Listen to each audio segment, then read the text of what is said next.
permitir tomar azúcar para que no me ponga tan nervioso. Así que empecemos con el injusto de extinción de dominio.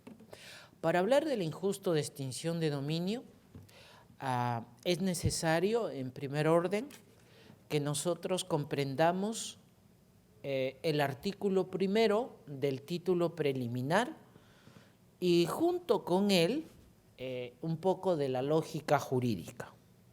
Para ello, entonces, volvemos a la Constitución, ¿de acuerdo? Y resalto lo que ya les había mencionado anteriormente. La Constitución, en su artículo 70, que es lo que hacemos en extinción de dominio, que no es sino administrar el artículo 70. Y por eso la naturaleza constitucional del proceso de extinción de dominio. Entonces, un juez de extinción de dominio lo que va a hacer es determinar, en primer orden, si el bien que la Fiscalía quiere extinguir es un bien vinculado a una actividad que es ilícita. Eso es lo primero. Y, claro, aquí viene el problema. ¿Y la actividad ilícita es el delito? Pues no, necesariamente. Podría ser el delito, pero nosotros no administramos el injusto penal. Eso. ¿Y qué injusto entonces? ¿El injusto civil, el injusto administrativo? No, administramos el injusto propio, es decir, el injusto de extinción de dominio. Entonces la Constitución nos postula dos requisitos. Primer requisito, que el bien esté vinculado a una actividad, todavía no le pongamos el adjetivo, a alguna actividad que está fuera de la ley, ¿correcto? Porque eso es lo que manda la Constitución. Y lo segundo, a que ese bien esté vinculado a alguna actividad que sea disfuncional. ¿Qué significa disfuncional? Que sea desarmónica, que no guarde armonía con el bien común. Entonces, lo primero que hay que darse cuenta es que la redacción que tiene el artículo 70 no es una redacción condicionante, porque si lo leen como un silogismo condicionante, entonces es absolutamente contradictoria. Tiene una premisa absoluta, es inviolable, el Estado la garantiza. La propiedad es inviolable, el Estado la garantiza. Si yo me quedo solo con esa premisa normativa, entonces los dos párrafos siguientes que tiene ese artículo no existirían, porque son contradictorios con que sea inviolable. Inviolable significa que no se puede tocar bajo ningún pretexto, pero resulta que luego dice, ¿no?, en el tercer párrafo, a nadie puede privarse de su propiedad, correcto, eso va en consonancia con el primer párrafo, pero luego dice, sino exclusivamente por causa de seguridad nacional. Total, ¿era inviolable o es violable? ¿Cómo se deshace esa ambigüedad? No es una ambigüedad, es recordar nada más que existen operadores lógicos, que esos operadores lógicos son de varios estilos, pero a lo que interesa a nuestro artículo son tres. O es un condicionante, como los delitos, si mata a otro, entonces será reprimido con pena privativa de libertad. O bicondicionante, eso es más raro de las reglas jurídicas, pero son aquellos de enlace de ida y vuelta, ¿no? Sí y solo sí, o es recíproco. ¿Cómo es un silogismo o un operador lógico recíproco? Para entender el operador lógico recíproco, yo tengo que leer no desde arriba hacia abajo, por ponerlo a lo bestia el ejemplo, sino desde abajo hacia arriba. Y entonces volvemos ahora a entender el artículo 70. Como tiene un operador lógico recíproco, entonces lo que debo leer es, ¿no?, si la propiedad se ejerce en armonía con el bien común y dentro de los límites de la ley, entonces el Estado la garantiza y se vuelve inviolable. La condición no es que es inviolable, la condición es que su ejercicio sea legítimo y funcional. ¿Correcto? Esta misma redacción es la que contiene el artículo 1 del título preliminar de nuestra ley. Pero antes de ir a ello, sí conviene recordar además que esto es lo que manifiesta. Cuando dice se ejerce, se refiere no solo a adquirir, también se refiere a utilizar, también se refiere a tener.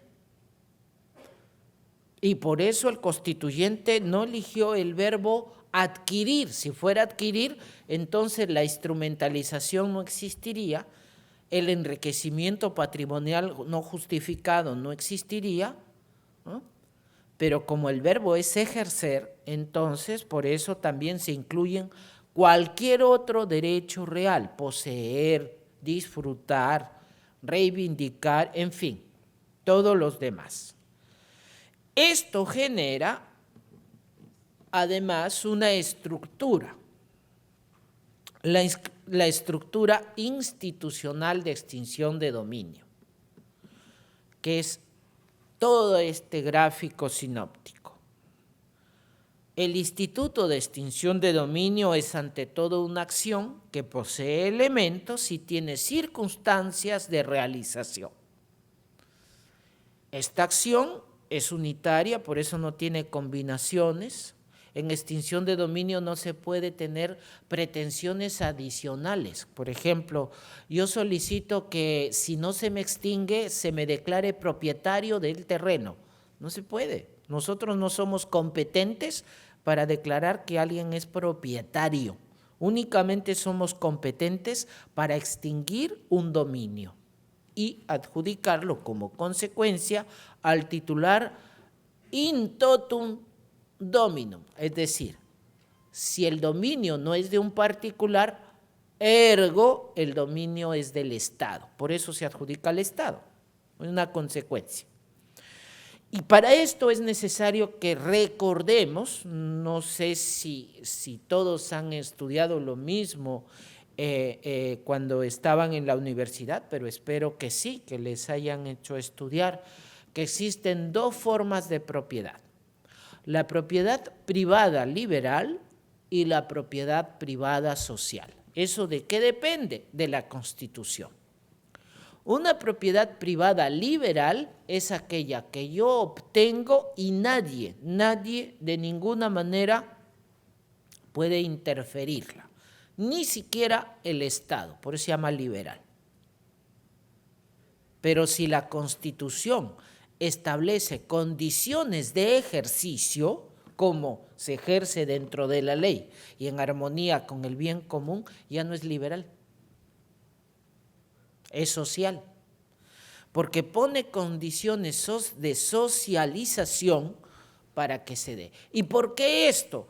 Bueno, más allá de que es una ideología filosófica incluida en las constituciones del siglo XX a raíz de las expoliaciones que hubieron y el coloniaje que hubieron en el siglo XIX, por eso para contrarrestar el coloniaje, todas las propiedades en el mundo tienen función social, y eso está en casi todas las constituciones y en las convenciones internacionales.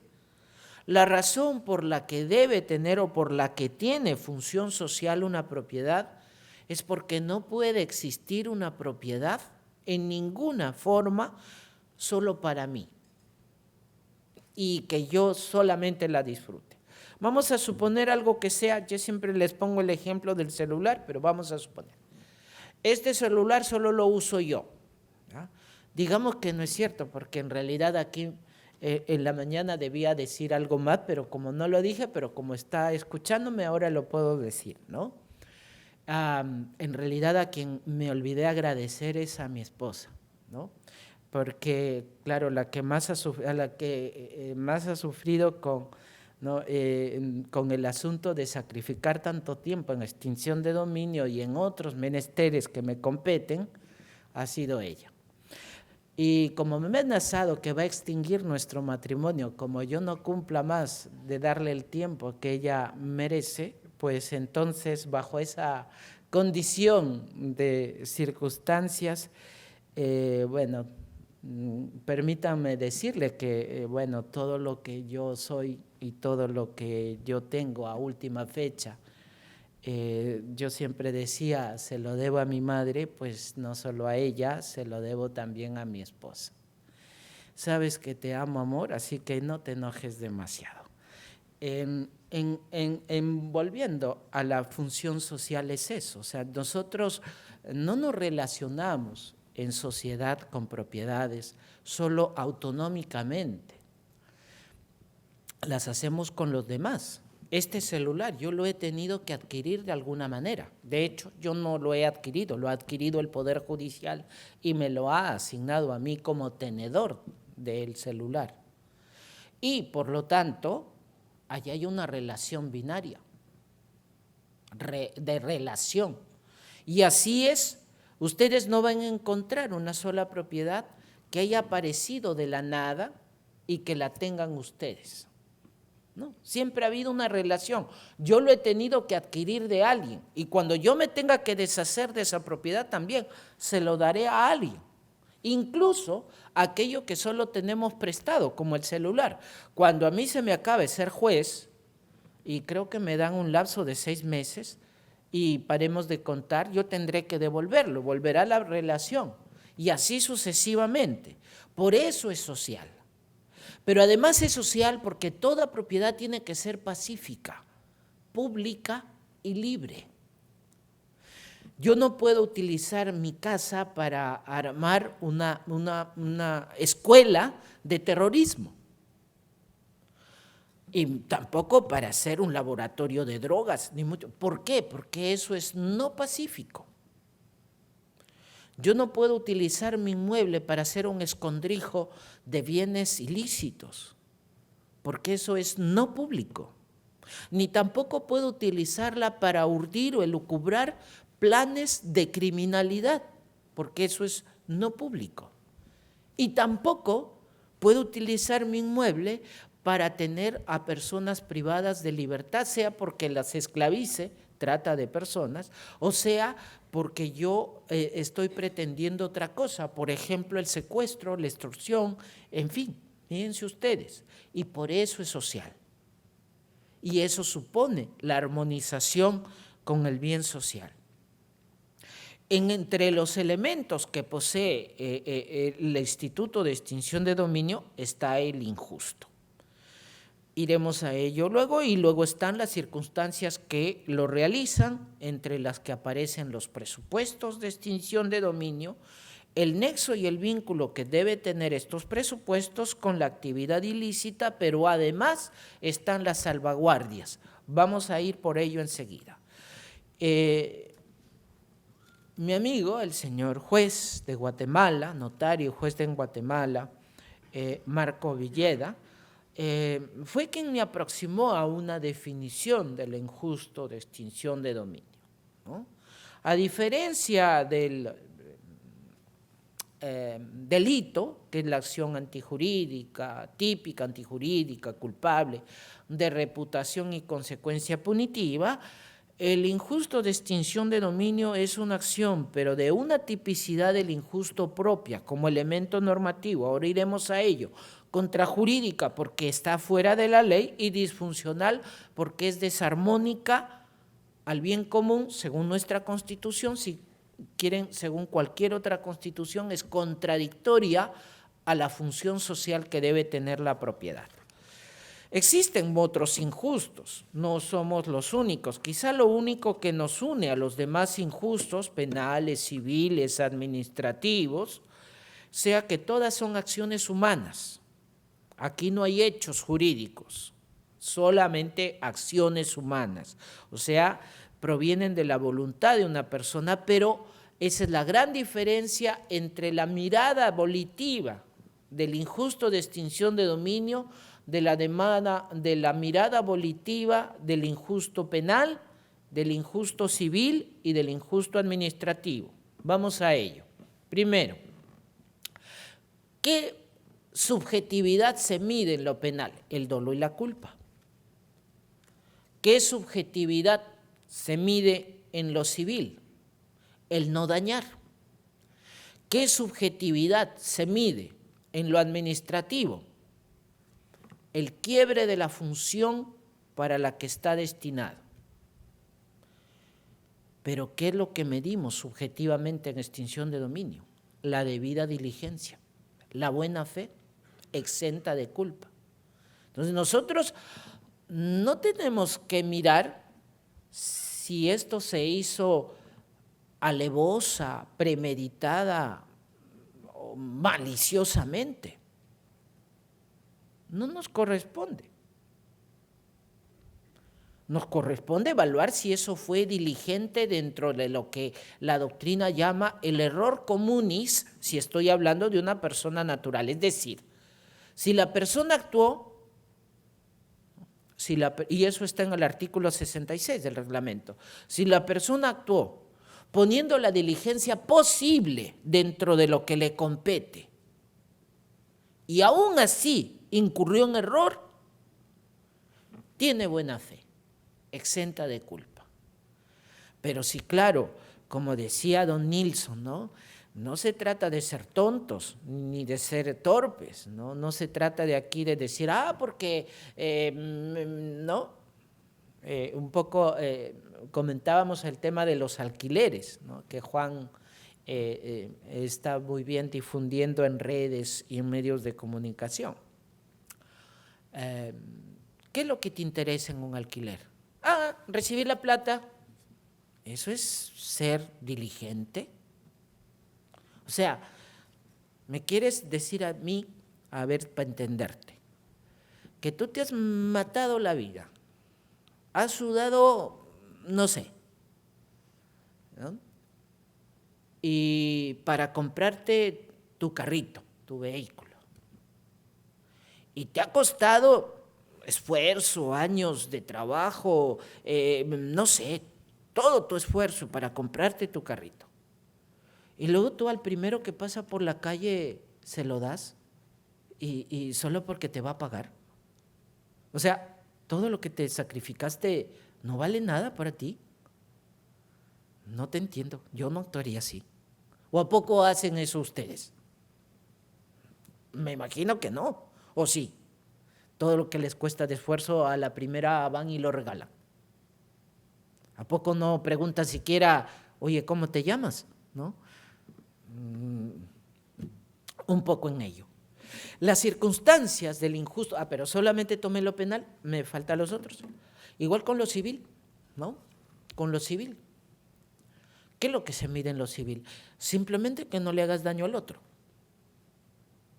Por eso es que es diferente extinción de dominio, porque yo no mido si le voy a hacer daño o no, le voy a medir si es que ha sido actuado de la manera más diligentemente posible. Y también con lo administrativo, a mí no me interesa la responsabilidad, por eso en el video que poníamos de promoción es eso. Yo no estoy interesado en si el titular del bien requerido es una persona mala, buena, delincuente o no. Eso me es indiferente. A mi juzgado podría venir a litigar a Abimael Guzmán, supongamos que resucita y vuelve, y viene, y quiero incautarle su inmueble donde él vive, ¿no? Con Elena Iparraguirre, en ese inmueble quiero incautarle, porque la Fiscalía está pidiendo la extinción de dominio de ese inmueble, correcto. Yo le diría, como tú eres el terrorista criminal más grande del mundo, que has matado más de 50,000 personas en un mes. Te lo extingo, no quiero saber nada, ni me digas nada, te lo voy a extinguir porque eres criminal. No está siendo juez de extinción de dominio, está siendo juez penal aplicando una pena accesoria. Pues, ¿qué le voy entonces a permitir? Defenderse. Si él logra demostrar que su inmueble no lo adquirió, o no lo tuvo, o no lo utilizó en ningún acto fuera de la ley, pues se lo queda. Oye, pero es Abimael Guzmán, pues se lo queda, porque ha demostrado que ha actuado dentro de la ley. En sentido contrario, oiga, usted podría bajar un ángel del cielo y queremos incautarle, no sé, su carroza alada, y no logra demostrar que es suya, vamos, que se la dio Dios mismo en persona, pues se le extingue. Oiga, pero es un ángel. Será el sereno, pero se le extingue. No ha logrado demostrar su punto. Y eso es importante para reconocer, fíjense ustedes, las circunstancias que relacionan al injusto. Estas son los presupuestos, el vínculo con la actividad ilícita y las salvaguardias que contiene extinción de dominio. Esto está en el artículo 2 de la ley, ¿no? Ahí he resaltado. Primero, tiene que ser un bien. Segundo, relacionado con actividad ilícita dentro de uno de los presupuestos. Pero además, completando la tríada real. Es un bien relacionado con actividad ilícita, ¿no?, que está dentro de alguno de los presupuestos del artículo 7. Ese es el trabajo que le corresponde a la Fiscalía demostrar. No, pero yo quiero demostrar que ese bien sí se adquirió de buena fe. Eso no le toca a la Fiscalía, le toca a la persona que dice que se compró de buena fe, que se usó de buena fe o que se tiene de buena fe. Pero algo más, ¿ah? Tenemos las salvaguardias. Aquí nuevamente necesitamos la lógica y necesitamos volver a leerlo.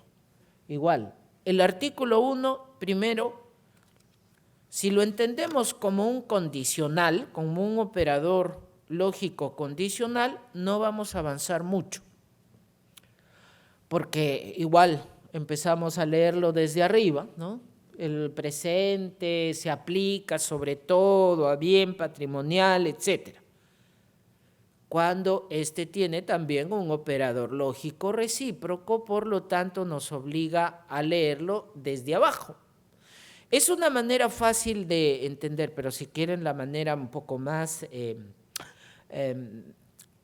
académica, científica, pues ahí les pido que se lean el tratado de Ulrich Klug, la lógica jurídica, o si prefieren el de Caín Perelman, la lógica jurídica y la nueva retórica, ¿no? Para los que les guste no tanto los germanos, sino los ingleses, pueden leerse también a Stuart Mill, como gusten, ¿no?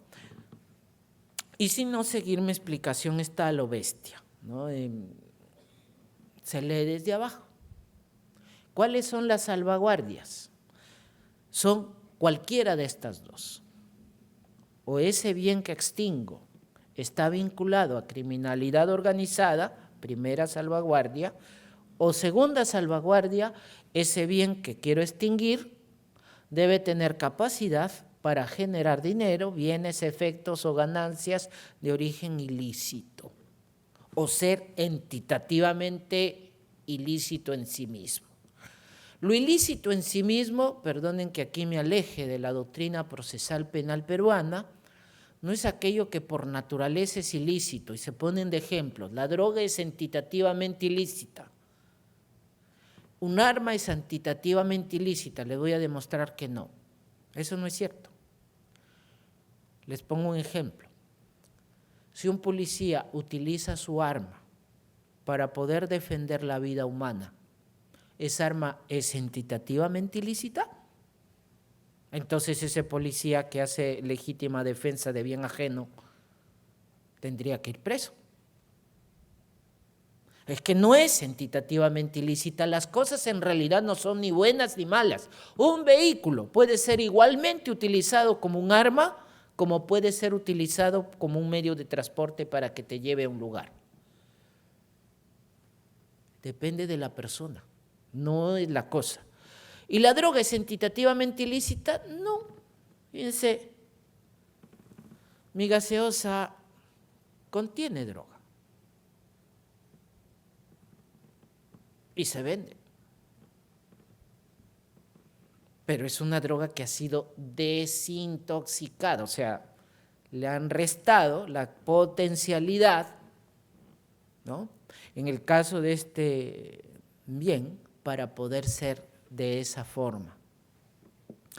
Y eso hace, pues, que el sentido nos vaya a entender. Entonces, para que vayamos, digamos, aterrizando de lo que hemos dicho hasta este momento. Si la Fiscalía quiere extinguir este bien, ¿ya?, por ejemplo, este vaso con gaseosa, muy bien, tiene que cumplir esos 3 requisitos. O si quieren 4 para que no sea demasiado complicado, ¿ya? Primer requisito, que este vaso esté incurso en algún acto fuera de la ley. Si lo cumple, ya tiene una posibilidad de ser extinguido. De hecho, eso tiene que acreditarlo la Fiscalía. Número 2, que este vaso esté incurso en alguna actividad que, aunque estuviera dentro de la ley, sea desarmónica con el bien común.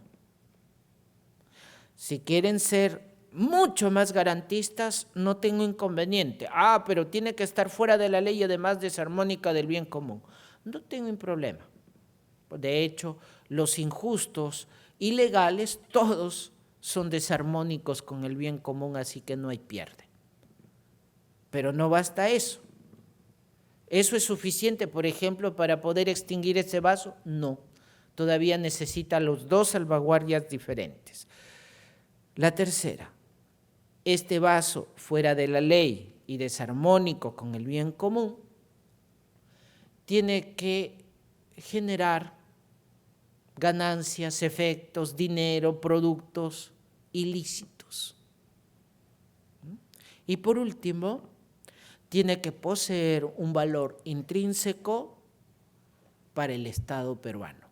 Valor que no es necesariamente crematístico, por si acaso, no es lo que vale. Me refiero, no es lo que cuesta, es lo que vale. Y eso nos obliga entonces a mirar el artículo 1 también en su tipicidad. ¿Ya? He subrayado contra el ambiente para que se den cuenta que no son delitos.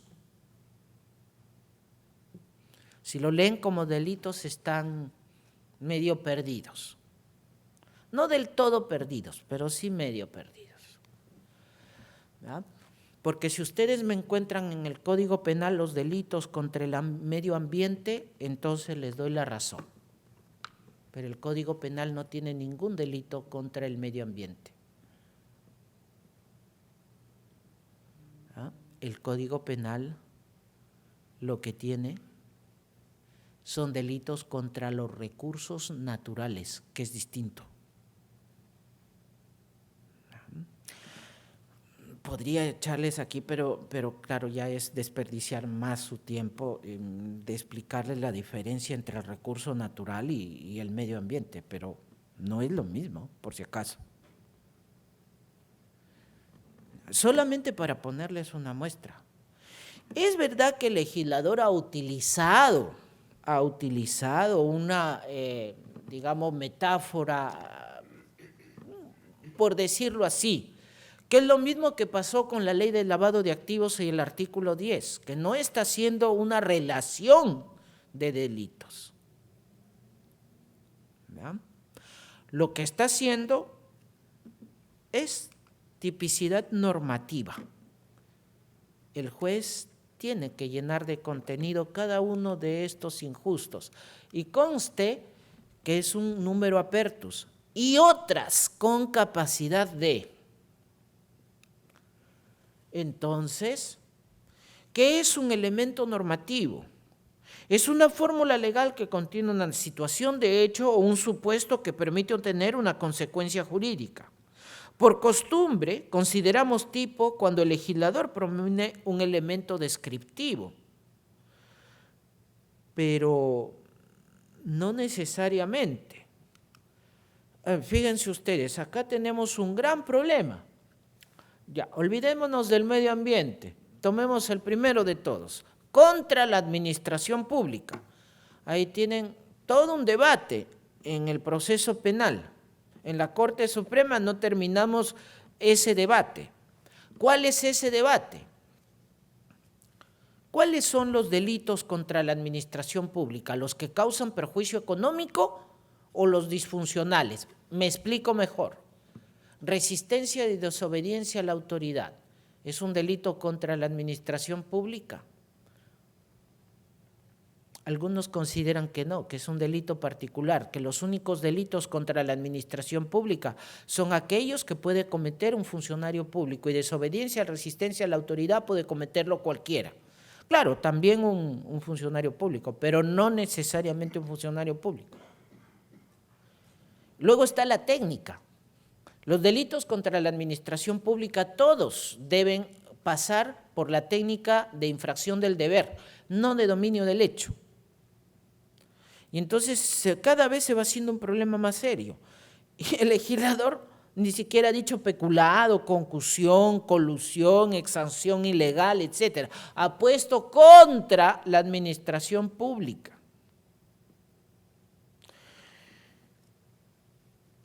Entonces, ¿cómo opera la tipicidad? ¿Ya? Cada disposición normativa se llama tipo de lo injusto o simplemente tipo, si quieren ustedes. Hay algunos elementos que permiten identificarlo: objetividad, subjetividad, normatividad, ¿no? Y claro, tiene que haber una prueba de cada uno de ellos. El elemento objetivo es el más sencillo porque está identificado por personas, verbos, etcétera. El subjetivo es el atributivo, en lo penal es el dolo o la culpa. En el injusto de extinción de dominio, el elemento subjetivo está determinado por la buena fe objetiva o exenta de culpa. Y el elemento normativo es aquel que el juez tiene que llenar de contenido, no es que ya me lo dice el legislador, no me lo dice, no es una regla de derecho. Y entonces yo tengo que llenarle de contenido. Y por eso mi esfuerzo en la sentencia, y no es baladí, ¿no? Mi esfuerzo en la sentencia de poder decir, cuando dice me trae una actividad ilícita contra la administración pública, yo lo aterrizo peculado, este señor robó, ¿no? Al Estado, ¿ok? ¿Ya? ¿Qué estoy haciendo? Estoy haciendo elemento normativo, le estoy llenando de contenido, porque el legislador no me ha dicho peculado, recuerden, no me ha dicho peculado. Me ha dicho contra la administración pública. ¿Quién le va a llenar de contenido? Hay que llenarle de contenido. Ahí también hay una discusión. Algunos jueces ultragarantistas de Suprema señalan que esa es tarea del fiscal. Como el fiscal no te dé el elemento normativo, tú no puedes hacer nada. Sí, pero también la Corte Interamericana y el Tribunal de Estrasburgo han señalado que lo jurídico no es tarea de los sujetos procesales, sino es tarea del juez. ¿Cuál voy a elegir? Bueno, ustedes son independientes y autónomos, pero eso sí, tienen la obligación de justificar cuál de las dos tendencias optan. Si dicen, no me lo ha dicho el fiscal, ok, dígame usted por qué no opera el iura novit curia en su caso. Y tendrán que contestar. Lo que no pueden exonerarse es de decir, a mí no me interesa dar explicaciones, yo soy el juez, ¿no? Y entonces ya vamos al corazón de la exposición ya para ir como concluyendo. El injusto de extinción de dominio tiene tres elementos: el elemento objetivo, el elemento normativo y el elemento funcional.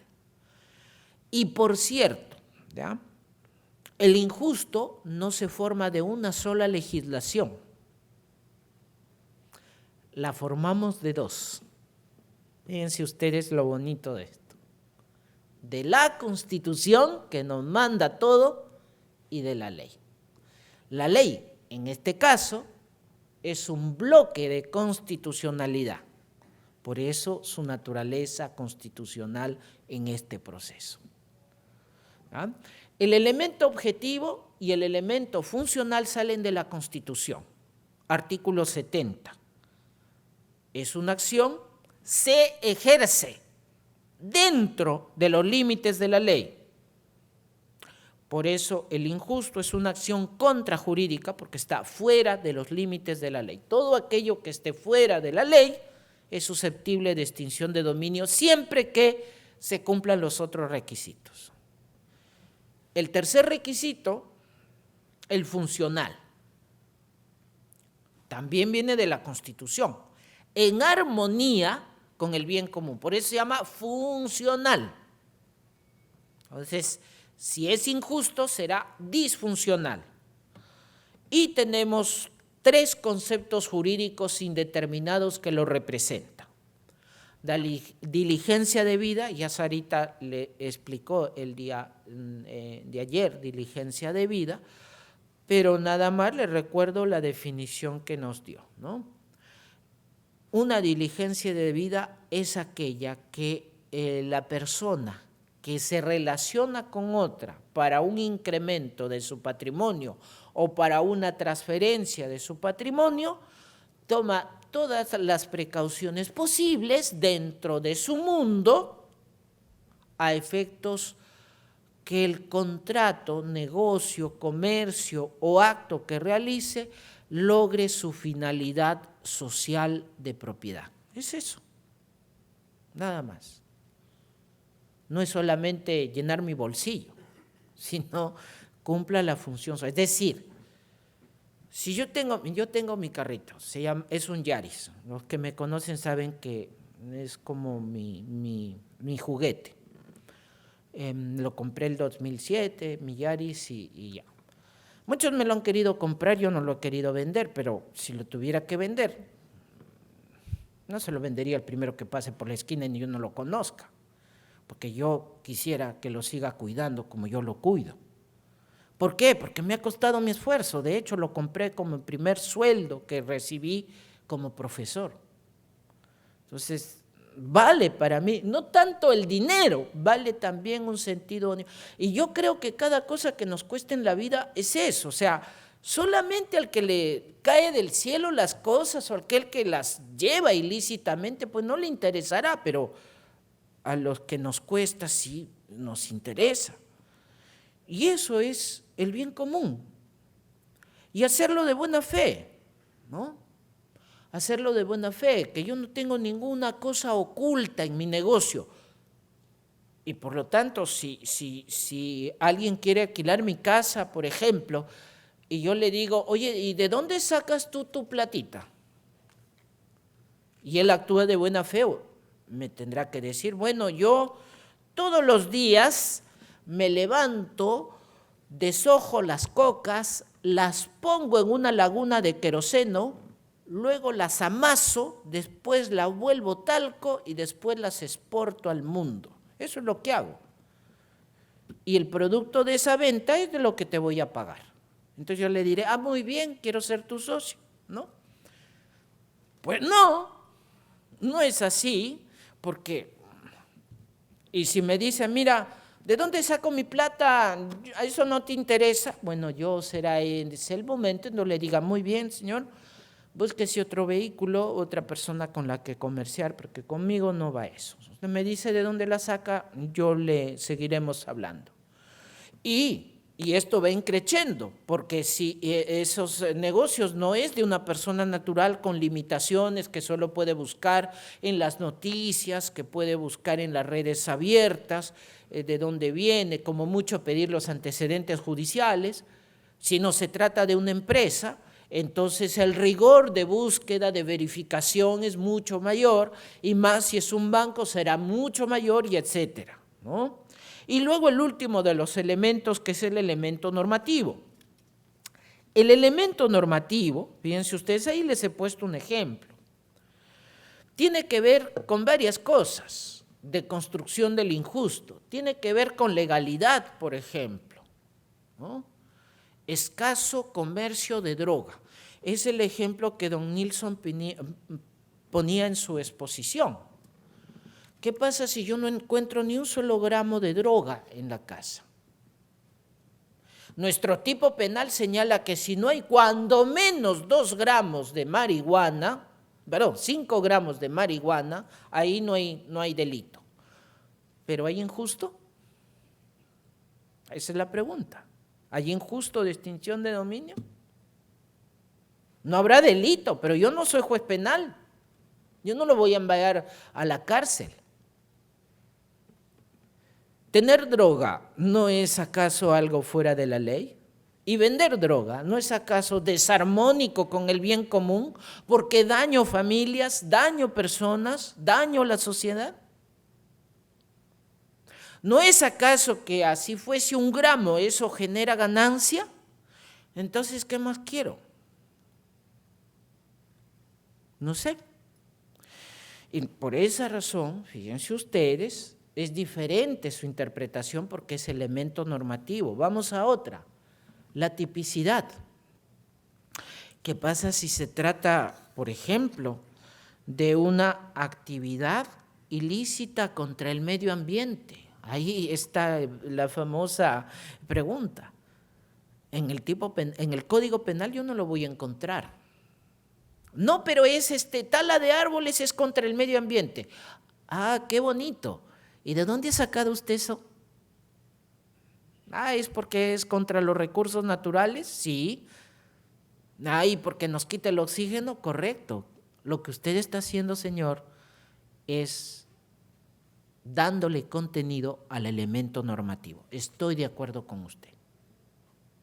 No, pero la pesca de alevines, que son las crías que no tienen el tamaño de los juveniles en el mar, ¿no? Que sí son permitidos de pescar. ¿Eso es contra el medio ambiente? No es contra los recursos naturales, pero pasa como contra el medio ambiente. ¿Por qué pasa contra el medio ambiente? Ah, porque daña el ecosistema hidrobiológico y no nos... Ah, correcto, señor. Usted le está dando contenido a un elemento normativo. A la completitud. Allá los meto a más terreno todavía complicado. Se puede extinguir un bien que está incurso en una actividad que es un delito tentado. Si ustedes me dicen que no, entonces significa que no han leído la ley. Recuerden que instrumentalización es aquello que se usa en todo o en parte. Es, ha sido o será. Si dice el verbo será, entonces significa que también cabe el delito tentado. ¿No? El delito imperfecto, la tipicidad relativa, el acto preparatorio.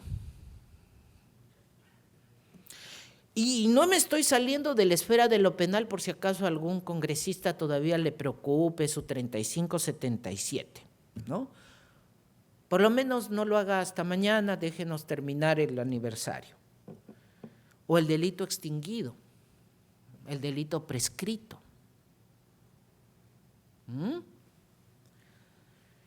Y también la desarmonía, la famosa informalidad de la que se hacía la pregunta el día de ayer.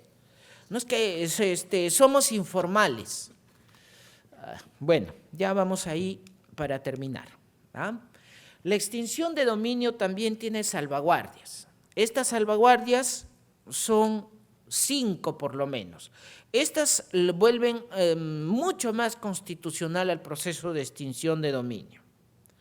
Primero, el operador lógico replicativo, que aparece en el artículo 1 y en el artículo 70 de la Constitución. Es decir, no solamente es una lectura del artículo, sino me exige una interpretación que además logre su finalidad. Luego está la exclusionary rule, el nemo plus iuris. Esta es una regla bastante fuerte. Si algo es draconiano, como hacía alusión don Nilsson en su exposición, es la regla nemo plus iuris. Nadie puede dar a otro aquello que no es suyo, punto. Fíjense ustedes. Si eso es así, yo no puedo vender mi propiedad que he prescrito. Si yo he prescrito algo y se vuelve parte de mi propiedad, yo no podría. ¿Por qué? Porque no es mío, pues. Solamente el dueño original podría hacerlo. Pero por eso se permite algunas excepciones, ¿no? Como la buena fe exenta de culpa liberadora, o sea, a pesar de que un bien esté incurso en un injusto de extinción de dominio, a pesar de eso, por las reglas de exclusión de la nemo plus iuris, yo no lo puedo extinguir o yo no lo extingo. ¿Por qué? Porque se ha logrado demostrar buena fe exenta de culpa. La funcionalidad del bien común, la legalidad justificante, esto también son anexos que dan la ley, ¿no? La buena fe cualificada tiene que ver con la diligencia, como esto ya lo expuso Sarita, solo lo pongo así nada más, ¿no? Una persona está obligada a averiguar antes de contratar, jus acciperendi, ¿no? Está obligada a supervisar su propiedad, y esto está en el Código Civil, no es ningún invento, ¿no? El jus vigilandi, y está obligada a proveer todo lo posible para que el negocio jurídico cumpla la finalidad de paz social de la sociedad, jus providendi. Y el último de los elementos del injusto, ¿no?, es el valor económico. Cuando hablamos de valor económico, en realidad lo que hacemos es apartarnos un poco del sentido absolutista del liberalismo francés. No es solamente el uso, el tener una propiedad que vale algo en dinero, que cuesta algo, sino que vale algo, ¿no? Tal vez una fórmula nos pueda ayudar con mayor sensación. Una cosa puede no valer para una persona, por ejemplo, no sé, el ejemplo de Vladimiro, que tenemos un lío con el sable de Vladimiro. Ustedes saben que Vladimiro ha sido capitán del ejército, no ahora está preso, pero ha sido capitán del ejército, y entre una de sus joyas hay una espada como de este tamaño, hecha de oro y está engastada con un montón de brillantes, diamantes, esmeraldas, rubíes, etc. Esa espada vale un dineral. El tasador lo ha cuantificado en varios cientos de miles de dólares, pero nadie la quiere comprar. Eso es lo que cuesta, pero nadie le vale. El Pronavi, por más que ya 2 veces ha intentado venderla, no tiene postores. Y como rigen las reglas civiles, de lo que el tasador lo puso, cada vez se resta una tercera parte. A ese paso que vamos, yo pienso que un día va a salir a remate en 2,000 soles o algo así. Entonces, capaz que ahí a lo mejor ya alguien diga, yo sí me apunto, ¿no? Es más, el tasador experto, que es un joyero, ha dicho que más vale que nosotros saquemos las piedras. Bueno, digo nosotros, estoy hablando de más, ¿no? Que el Pronavi saque las piedras preciosas, funde el oro y lo venda por separado. Entonces ahí tal vez valga algo. Sí, pues porque no es lo que cuesta, es lo que vale. Y lo que vale es esto. El precio por el valor comercial, el precio por valor, o sea, lo que cuesta es el valor comercial. Pero si yo le sumo el bien común, me da el valor económico. y si además a esto le sumo la rentabilidad, entonces obtengo el valor económico relevante. Esto es lo que se exige para que se extinga el dominio, no solo lo que cuesta. Y por eso el legislador con sabiduría exigió que la Fiscalía en su demanda debe explicar el valor económico relevante. Es que vale 20.000 soles. Eso es lo que cuesta, pero no necesariamente su valor económico relevante. Para ello debe también contestarse qué el Estado va a hacer con eso y cuál es la utilidad. Puede ser social, puede ser moral, puede ser jurídica o patrimonial que ello resulta. Es fácil de entender que si uno compra, por ejemplo, algo robado, no ha comprado nada. Y ya pueden pasar los años que quieran que pasen, eso seguirá siendo algo robado. Por eso se aplica ahí con toda fuerza la nemo plus iuris. Yo no compro nada si compro algo robado. No compro nada. Y lo mismo pasa si uno compra con dinero ilícito. Los billetes, bitcoins, activos digitales, es nada, porque nunca se tuvo nada. El dinero ilícito en realidad no existe. La instrumentalización tiene un vericueto, ¿no?, que puede ser más o menos complicado a estas alturas de nuestra vida. Y es que, claro, con la instrumentalización podemos decir, por si acaso yo sí lo compré lícitamente, legítimamente, tú no me puedes increpar, pero ese no es el problema. Vamos a verlo quizá con esta gráfica, ¿ya? La nemo plus iuris, primero allí, es una regla romana, existe desde muy tiempo atrás. Esta regla señalaba que nadie puede dar lo que no es suyo, lo que no posee. Nadie puede transferir lo que no es suyo. Y de lo que no se tiene derecho, no se puede traspasar o transferir cosa alguna, ¿no? Nemo plus iuris adalium transfer hypotes quam ipse haberet. Esto está en el digesto. Se lo debemos a Jaboleno, quien lo coleccionó para Justiniano. A los que quieran ubicarlo más, en el capítulo 50, versículo 17, párrafo 54. Pero esto es muy absoluto. Nada, entonces, fíjense ustedes, si yo me encuentro algo abandonado, tampoco podría ser mío, porque no tengo manera de encontrarlo. Entonces, por eso, el derecho ha creado reglas de excepción a esa regla que es tan dura, tan draconiana. ¿No? Para empezar, la ilicitud de origen. Tanto el que adquiere como el que transfiere no han transferido nada si el origen es ilícito. Ya les dije, si alguien roba un vehículo y lo vende, esa compra es inútil, nulidad ab inicio, no pasa nada. Pero también lo es del dominio. Si yo tengo algo que no adquirí, lo tengo, pero no lo adquirí, no me costó mi esfuerzo. O sí lo compré con dinero, pero el dinero no sé de dónde vino. Un día amaneció en mi cama toda la plata, con eso lo compré. Muy bien, si tuviste esta suerte de que el hada del dinero te visitara, entonces estás ante la otra variante que es la ilicitud del dominio. Y por eso se puede extinguir los bienes que tienen enriquecimiento patrimonial no justificado. Pero así como hay para extinguir, esta es la aplicación de la regla nemo plus iuris en toda su dimensión, ¿ya?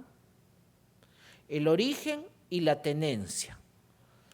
También existen las variantes de la exclusionary ruling. Miren ustedes que respecto de la buena fe o la constitución del derecho sí hay más variantes.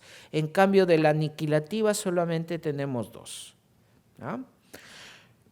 Sin buena fe objetiva aparecen la cosa, ¿no?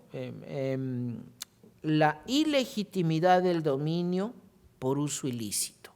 Yo lo he adquirido bien, pero como lo uso mal y no lo uso con buena fe objetiva, entonces por eso se me puede quitar.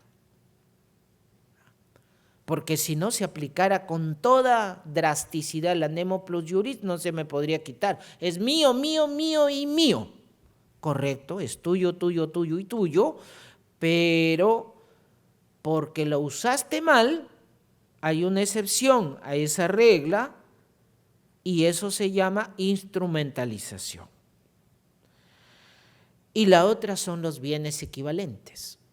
Ok, tú lo has usado de esa manera porque has querido y de esa forma, muy bien, pero si ese bien adquirido ilícitamente o usado ilícitamente lo desapareces, muy bien, entonces yo voy a extinguir el mismo valor, pero de tu patrimonio lícito.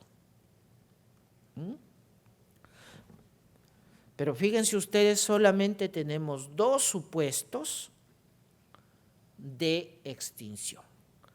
En cambio, los supuestos de excepción son 4, de constitución de la buena fe y no hay posibilidad de que se extinga. Empecemos con el tercero de buena fe. Si hay una persona que ha actuado de buena fe objetiva y es un tercero ajeno a la actividad, al bien, mejor dicho, vinculado a la actividad ilícita, entonces se lo queda. La Fiscalía tendrá que ensayar, en ese caso, la posibilidad de extinguir bienes equivalentes a partir de la declaración del tercero de buena fe. La segunda, la prescripción legítima adquisitiva. Y hago esa diferencia, porque la prescripción ilegítima en realidad no existe. Pero como en algunos códigos ustedes van a encontrar prescripción de mala fe, entonces por eso lo pongo. La única que puede ser exenta es aquella prescripción que se ha hecho con justo título, libre, pública y pacíficamente. La tercera es las cosas abandonadas. También, si alguien tiene algo abandonado y puede demostrar, por ejemplo, un tesoro, que lo adquirió de esa manera, los bienes abandonados pasan a propiedad del que lo encontró, más o menos como ese juego, ¿no? Una cosa me encontré, 4 veces la diré y si no aparece su dueño me quedaré con ella. No sé si ustedes han jugado ese juego. Bueno, como son tan críos tal vez no, yo sí, como tengo 800 años y lo he jugado, entonces es más o menos así, ¿no? Y por último está la legitimación administrativa, ¿verdad?